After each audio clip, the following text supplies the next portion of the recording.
Bulira ku mulamwa okugamba nti tuzimbe okukkiriza mu masaakalameetu nga tusimbye mu katabi.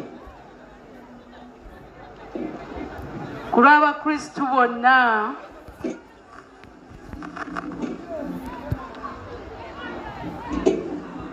nsaba munzikirize nyanirize aliwo ku lwa Ssaabasumba ate nga kitange Mwesigya John Baptist Ssebayiga atukulembeddemu mu kitambiro kino. Ssebo tusanyuse okukulaba mu ssaza lino eggundiivu ery'e Masaka.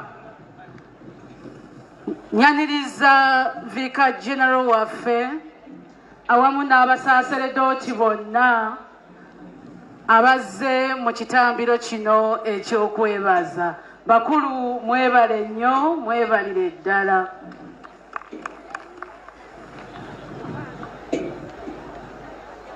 Mu ngeri ey'enjawulo nyaniriza Oweekitiibwa ennyo Katikkiro waffe aliwo Ssebo Oweekitiibwa Wavansibirwa, weebale okujja na bonna bozze nabo okuva e Mmengo. Nyaniriza abakulembeze bonna mu Central Government, nyaniriza ba MPs bonna abaliwo, nyaniriza abataka, nyaniriza abantu ba Katonda mwenna, ate naddala abakulembeze b'enzikiriza ez'enjawulo. Bakulu mwebale okujja. Nga sinnawa bubaka bwange, ku lw'essaza tulinawo ebirango bino bisatu. Ekisooka mbayita ng'ennaku z'omwezi 6 omwezi ogw'omusanvu, Kitaffe Omusumba Silverius Jumba agenda kujaguza okuweza emyaka 5 bukya atuuzibwa ku ntebe ye ey'obusumba. Mbakowoola mwenna mukomewo tumusanyukireko era tumwebalizeeko Omukama olw'ebbanga lino lyakulembedde essaza lino ery'e Masaka. Ate nga 7 omwezi era ogw'omusanvu, ffenna Abakristu tugenda kulamaga ebirinzi ku kiggwa ekya Kalooli Lwanga. N'olwekyo mbakubiriza okubeerayo. Ng'ennaku z'omwezi 3 omwezi ogw'omunaana, mu ssaza lyaffe lino ery'e Masaka, Katonda ng'ayagadde, tugenda kuwa obusaaseredooti. N'olwekyo mbasaba musabire nnyo abaana baffe abadyankoni, ate era n'okubeerawo kw'olwo. Buno bwe bubaka bwange eri Oweekitiibwa Mathias Mpuuga Nsamba.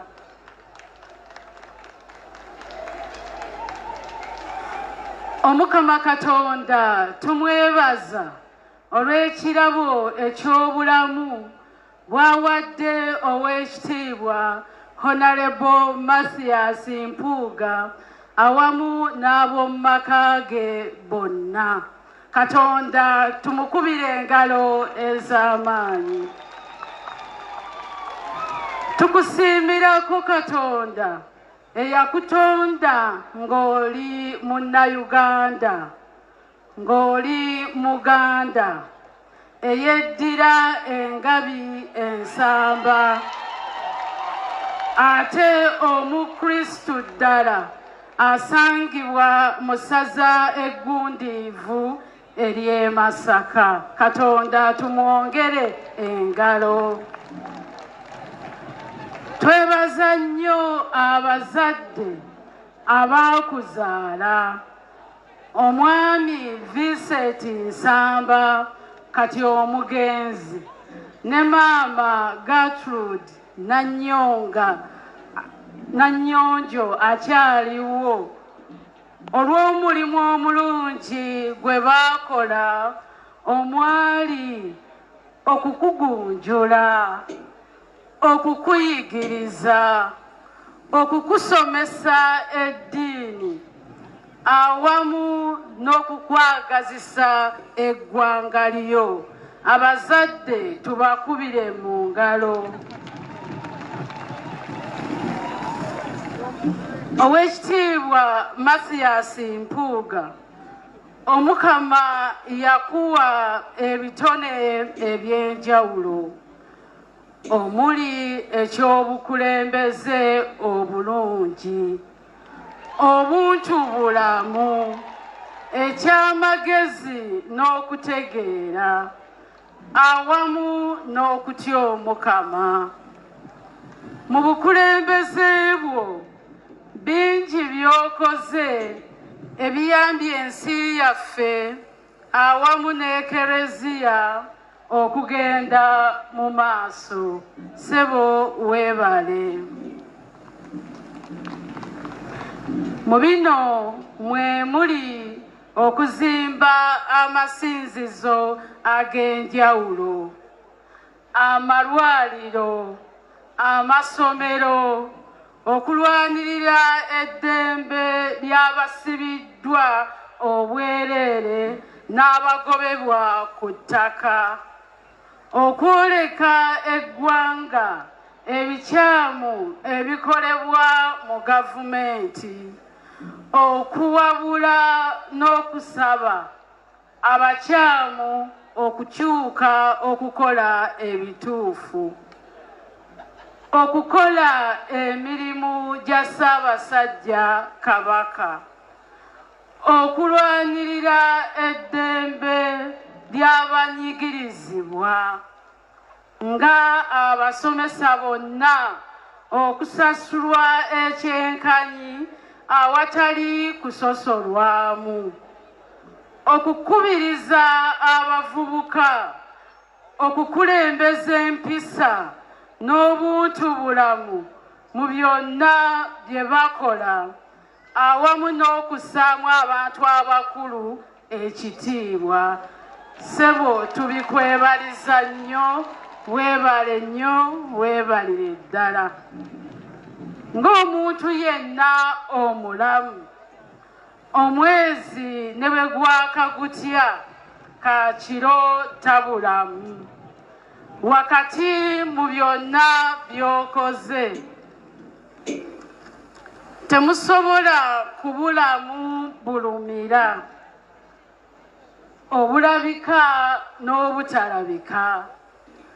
N'olwekyo nga bw'otegese ekitambiro kya mmisa kino ekitukuvu eky'okwebaza n'okwesabira, tukusaba olongoose mu ebyo ebibadde bitatambula bulungi mu buweereza bwo. Anti Yesu Kristu atusaba okulekawo endiga 909 ne tunoonyeemu ebeebuze era ne tujaguza nga tugizudde. Eri abakulembeze bonna ku mitendera egy'enjawulo, buli muntu afeeyo nnyo okutuukiriza ebyo ebigwa mu buweereza bwe ng'akola ebyo ebimusuubirwamu, okukola ebyo ebitwala ensi yaffe mu maaso n'okulumirirwa abalala awamu n'ebiweesa Katonda ekitiibwa. Tujjukire moto y'eggwanga yaffe egamba nti ku lwa Katonda n'ensi yange. Nsiima nnyo nnyaffe ekereziya okulumirwanga bulijjo abaana baayo, okubaagala, okubalambika, awamu n'okunyweza ebyo ebyaleetebwa Mukama waffe Yesu Kristo ku nsi, okugeza okusembeza abo ensi beeyita aboonoonyi, okulangirira amawulire agasanyusa eri abo abanyoleddwa n'abakabiriddwa, n'okusonyiwa aboonoonyi. Nga mmaliriza, ssebo ow'ekitiibwa Mathias Mpuuga awamu n'abakulembeze bonna aba National Unity Platform mbasaba mutabagane, mukolere wamu, musobole okutuukiriza ebiruubirirwa byammwe ebibasuubirwamu. Mbaagaliza omukolo omulungi, nsaba Katonda abakuume era abawe omukisa. Ayi Katonda, kuuma omusumba waffe Bishop Silverius Jumba. Nze Regina Nalubega Kitaka, Ssaabakristu wa Masaka Diocese. Benyimiridde nabo wano be bakulembeze bannange bwe tukola omulimu mu Ekereziya mu ssaza lino ery'e Masaka. Tweyanzizza okutuwa omukisa ku lw'Ekereziya okubaako ne kye twogera. Mukama abakuume.